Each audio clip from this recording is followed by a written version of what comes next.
नमस्कार बच्चों। आज के इस वीडियो में हम अकबर की राजपूत नीति की बात करेंगे, जो कि अकबर को अकबर महान बनाने में महत्वपूर्ण भूमिका रखती है। अकबर ने राजपूत शासक वर्ग के प्रति एक नई नीति अपनाई, जो पहले से चले आ रहे संघर्ष के विपरीत सद्भाव, मैत्री और सहयोग की भावना से प्रेरित थी।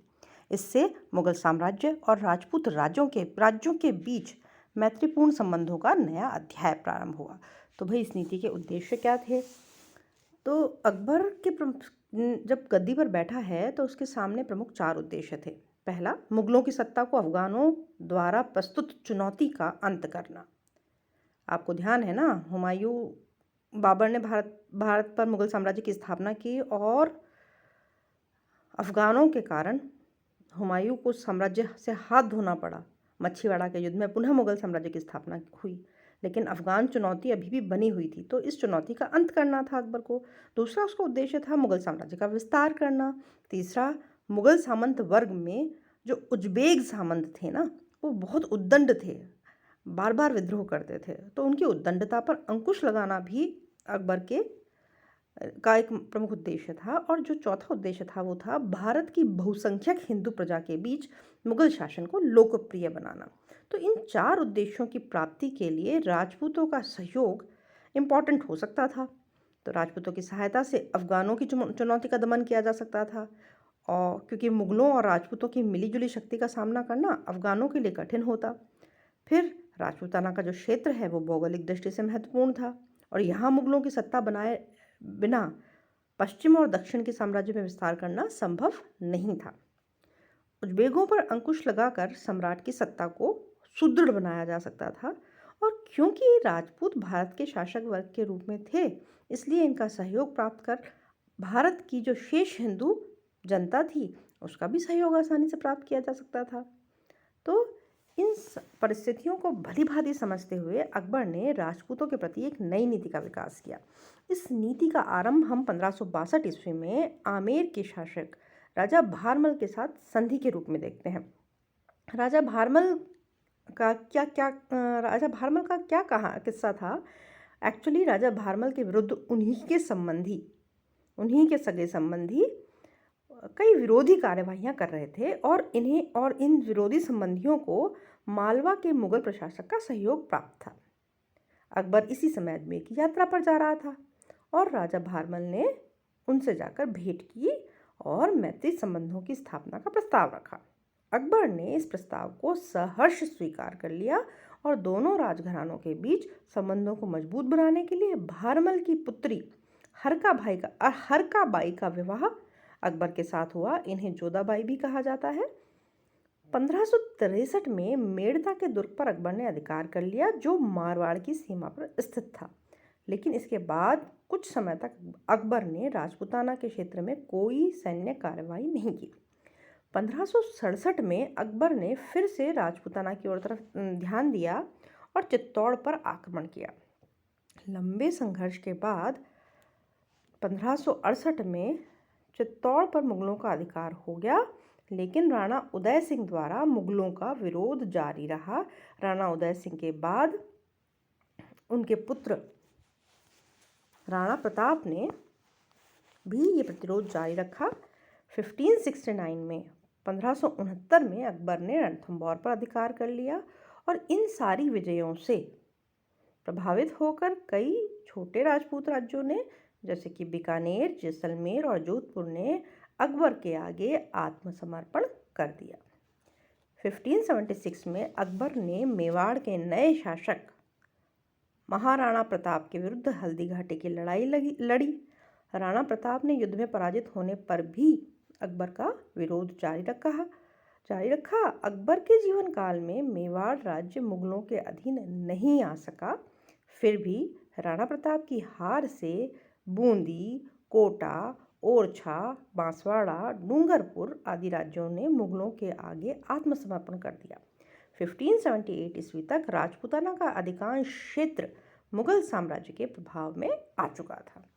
तो राजपूत नीति एक्चुअली थी क्या, मतलब इस नीति के तहत किया क्या गया? तो संधि एक्चुअली ये एक तरह की संधि थी राजपूतों और मुगलों के बीच। तो इस नीति के तहत राजपूत शासकों पर निम्नलिखित शर्तें आरोपित की जाती थीं कि वे मुगल सम्राट की संप्रभुता को स्वीकार करेंगे, निर्धारित वार्षिक नजराना देंगे, सैनिक सेवा प्रदान करेंगे मुगलों को, और अन्य राज्यों के साथ संघर्ष की स्थिति में मुगल सम्राट की मध्यस्थता स्वीकार करेंगे और संधि को भंग नहीं करेंगे। ऐसा कोई लिखित दस्तावेज नहीं है, लिखित संधि नहीं है, लेकिन जो व्यवहार हम देखते हैं मुगलों और राजपूतों के बीच, उससे प्रतीत होता है कि ये इस तरह से इनका जो परस्पर व्यवहार था वो इन शर्तों के आधार पर निर्धारित होता था। अब बदले में राजपूत राजाओं को क्या सुविधाएं प्राप्त होंगी?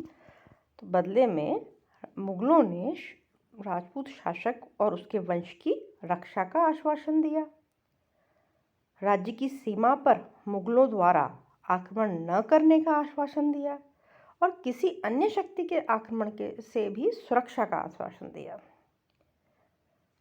इसके अलावा मुगल सेना और मुगल प्रशासनिक सेवा में राजपूतों को हिंदू मुसलमान का भेदभाव किए बिना प्रतिनिधित्व दिया गया। और फिर सबसे इम्पोर्टेंट जो बात वो ये कि राजपूतों के धार्मिक और सांस्कृतिक मामलों में मुगलों ने अहस्तक्षेप की नीति अपनाई। ये बहुत महत्वपूर्ण था। राजपूतों के साथ मैत्रीपूर्ण संबंधों को मजबूत बनाने के लिए अकबर ने कई राजघरानों के साथ वैवाहिक संबंधों की स्थापना की, लेकिन ये कोई अनिवार्य शर्त नहीं थी और इसी वजह से मुगल राजपूत संबंध प्रभावी भी रह पाए, क्योंकि इस तरह की कोई बाध्यता नहीं दिखाई गई कि उनका धार्मिक सांस्कृतिक जीवन बदला जाएगा, परिवर्तन किया जाएगा उसमें, और या फिर उनकी बेटियों से बहनों से, राजपूत बेटियों और बहनों से ज़बरदस्ती शादियां की जाएंगी। ऐसा नहीं हुआ। जो राजघराने इच्छुक थे उनके साथ वैवाहिक संबंध स्थापित हुए, जो अनिच्छुक थे उन्हें बाध्य नहीं किया गया, जैसे कि रणथंभौर के हाड़ा वंश के साथ मुगलों ने वैवाहिक संबंध स्थापित नहीं किए। यह भी ध्यान रखने योग्य चीज़ है कि मुगलों की सेवा में जो राजपूत सम्मिलित हुए उन्हें अकबर ने कई प्रकार की सुविधाएं प्रदान की, जैसे कि वे चाहें तो केवल राजपूत मनसबदारों को ही अपने अधीन सेवा में रख सकते हैं। वेतन जागीर के रूप में वंशानुगत भूमि अनुदान केवल उन्हें प्राप्त था। साम्राज्य के बड़े पदों पर उन्हें प्रतिनिधित्व मिला हुआ था। अकबर के शासनकाल में राजा मानसिंह और राजा भगवान दास जैसे ऐसे राजपूत मनसबदार थे जो बहुत प्रभावशाली और महत्वपूर्ण थे। अब हम अगर इसकी समीक्षा करें कि भाई अकबर की राजपूत नीति सफल रही कि विफल रही, तो पूरी तरह से ये नीति सफल हुई। इसे अकबर की कूटनीतिक प्रतिभा का सर्वश्रेष्ठ उदाहरण माना जा सकता है। अकबर राजपूतों के महत्व को समझता था और उनकी हेल्प लेने का इच्छुक था। उसने राजपूतों के प्रति उदारता का परिचय देकर उन्हें अपना फैन बना लिया और इससे उसके राजनीतिक उद्देश्यों की प्राप्ति आसान हो गई। राजपूतों की हेल्प से अफगानों के विरोध की समस्या समाप्त हो गई, साम्राज्य का विस्तार तेजी से हुआ और भारत में मुगल साम्राज्य को एक सुदृढ़ आधार प्राप्त हुआ। राजपूतों को मुगल शासक वर्ग में प्रतिनिधित्व देकर अकबर ने स्पष्ट कर दिया कि मुगल राज्य भारत में एक विदेशी राज्य नहीं है, बल्कि इसकी जड़ें भारत की भूमि में ही है और इसे भारतीय प्रजा का सहयोग भी प्राप्त हो गया। इस नीति से भाई राजपूतों को भी लाभ हुआ। ऐसा नहीं है कि सिर्फ मुगलों को फायदा हुआ, राजपूतों को भी बहुत लाभ हुआ। राजपूत और राजस्थान के क्षेत्र में मुगलों का प्रभाव स्थापित हो जाने पर शेष उत्तर भारत से राजस्थान का घनिष्ठ संपर्क स्थापित हो गया और इस क्षेत्र ने भी शांति और सुव्यवस्था का अनुभव किया। इससे आर्थिक विकास का मार्ग प्रशस्त हुआ। मुगल सेवा में सम्मिलित होकर राजपूत मनसबदार सारे भारत में फैल गए और जब हम बाहर जाते हैं ना अपने इलाके से, तो हमारे मेंटल होराइजन का जो विस्तार होता है, हमारा मानसिक और राजनीतिक क्षितिज बढ़ता है। इससे दीर्घगामी प्रभाव हुए। सबसे उल्लेखनीय फायदा ये हुआ कि शासक वर्ग के स्तर पर संघर्ष और जो टकराव की स्थिति हमेशा बनी रही पूरे सल्तनत काल में, वो अब समाप्त हो गई। सामंजस्य और सहयोग की परंपरा का आरंभ हुआ और इसके राजनीतिक प्रभाव भारतीय राजनीतिक और सांस्कृतिक जीवन पर पड़े। बहुत सारी चीज़ों का कला संस्कृति के स्तर पर मुगलों और राजपूतों में पारस्परिक आदान प्रदान हुआ। इससे भारतीय संस्कृति समृद्ध हुई।